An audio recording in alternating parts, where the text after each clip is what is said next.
Gillian Larson here with Riding Warehouse to talk about the no knot picket line or high line kit. This kit includes a 30-foot rope, 2 swivels, and 2 tree savers. The kit is very easy to set up, and I'm just going to do a quick run through on how to do it. So let's get started. So the first thing you need to look for when choosing a campsite to set up your high line, or even if you're just at a trailhead wanting to give your horse a break, is trees. You need 2 trees. You want them to be big enough to support the tension and not break. So typically 6 to 8 inches in diameter is the smallest diameter you want for your tree. And you need them to be tall enough. About 8 feet tall is kind of where you're shooting to set it up. But obviously if you're a little shorter, that's okay. You just want to be tall enough that the line will be above the height of the horse's back. So we will get started. So I'm going to come over to my first tree here, and you'll notice on the tree savers, they're a webbed tree saver, and then they have a large ring and a small ring. So you're going to need to keep that in mind. So I'm just going to take one end. It's helpful when you have kind of like a little V like this tree does, because you can get it up a little easier height-wise. And then I take my small ring and I feed it through the larger ring, so that way it pulls tight, and then you'll have a little bit of length coming off extra here. So I'm just going to leave that there and go over to the other tree that I'm going to use. And this one does not have a helpful branch or Y shape for me to use. So in a situation like this, I just kind of take both ends around the tree, and then I swing it up like that to get it as high as I can. Got to stand on your toes. And again, I'm taking the small ring and feeding it through the big ring so it holds snug. And this is just to protect the tree from what they call girdling. If you only had a rope that you put around the tree, it would damage the outer layer of the tree. So the wide webbing of the tree saver prevents tree damage, and that's why we use the tree savers. So after you've set up your tree savers, you're going to grab your rope and your swivels. The kit comes with 2 swivels, and I always like to just put them in a pocket or have them on me for this next stage. So you're going to start with your rope. You're going to find one end of your rope, feed it through, and then I like to keep my knots very simple. So I just do a little slip knot, do it as tight as I can, and then with my tail, I do a half hitch. So it's where you take it and you twist it so that the tail of the rope is under the little loop, and you just feed the loop from your slip knot underneath it and pull it tight. Now when you are tightening this rope, especially because this rope is a very slick rope versus like a braided rope, it will probably slip down a bit and this loop will get smaller, but because it's folded over, it'll be too large to have the whole thing come undone. So don't be surprised if this loop here becomes significantly smaller. As long as you do the half hitch, it should all hold pretty secure. So now we're going to run the line. And if you're setting this up for 1 horse or 2 horse, you're going to keep in mind as you're walking away, where do you want your horse to be? So we'll set this up as if we have just 1 horse. So we'll put the horse in the middle. You want to make sure the ground is firm, that the horse won't do any kind of damage, especially if you have a paw for a horse that kind of is a bit impatient. So firm ground, no big sticks or rocks that are going to hurt it. So this looks like a good spot. So I'm just going to put down the rope for a minute. So the way you do the no knot system is you have this swivel, and on the upper part, you just feed the rope through the top, go over or under around the ring, and then that locks it into place. So this is why it's called the no knot picket system, is because of this setup here, where you don't need a knot to secure your swivel. So it's very easy to adjust. If you don't like where you put it, you can move it somewhere else down the line. Whoop. Underneath, again. All right. So you can kind of see too on the back side how it goes around the back there.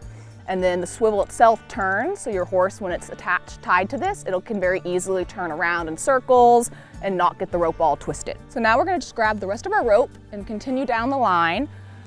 I'm not gonna go too much further away from where I set up the swivel that I'm gonna tie my horse onto before I'm gonna put another swivel on.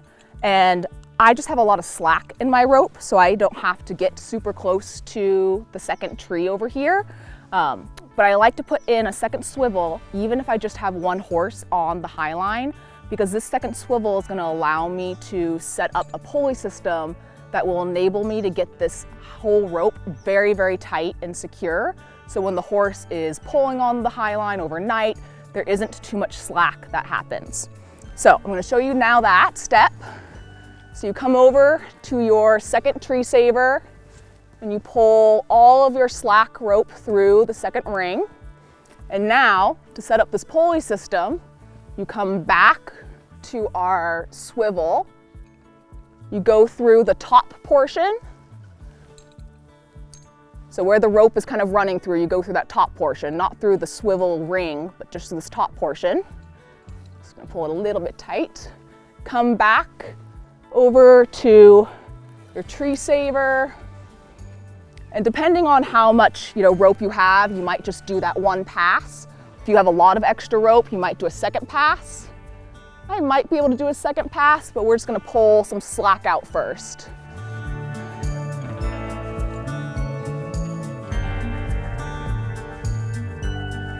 Okay, let's see, maybe a second pass. I think I'll just leave it like that for now. That way the rope's easy to grab and not too high up later.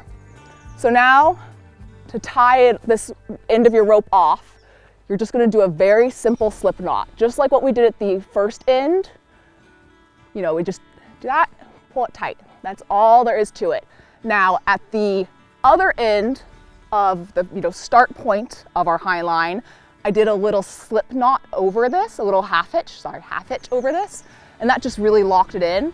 For this second end, I'm not going to do a half hitch. I always leave one end of my rope with only a slip knot, and that's so in an emergency, if my horse is in distress and I need to take down the high line, I can come to this end and all I have to do is pull on that. And if my horse is tied over here to this swivel and is in trouble, it's going to be able to very easily get a release of pressure, and now I can help my horse. And this keeps me from getting in danger.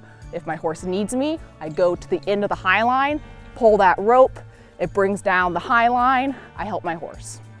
So after you've set up your high line, now is the time to grab your horse and secure it to your high line. And a common question that people have is how long to leave their lead rope. I like to leave it long enough that they can put their head all the way to the ground and reach their food that I've put out for them, especially if we are camping by the trailer and I'm gonna be giving them hay and everything to eat. Sometimes overnight, I will shorten that rope to, so that they can have their head in kind of a neutral position like this. It would just be long enough that they can't lay down, but that they aren't having, their head jerked upwards. But for a horse that I want to be able to eat on the high line, I will let the lead rope be long enough that their nose can reach the ground. And if they aren't big on rolling or they're very conscientious about their ropes, I will even let them stay that way overnight so that they can lay down and get a few hours of sleep. But that's really at your discretion and how you feel about your horse. I would never leave them unattended on a lead rope, on a high line with a longer lead rope. That's definitely not something you'd want to do. If you're going to leave your horse at any period of time unsupervised, make sure to shorten that lead rope. So this lead rope is the perfect length for her to be able to reach the ground, but have the knot, lifted up so that she has as little slack as possible. And now I just do a knot that's very familiar in this video, a little slip knot. I do a half hitch over that. And then just to get rid of the slack in my lead rope, I just do a little daisy chain, pull it out of the way.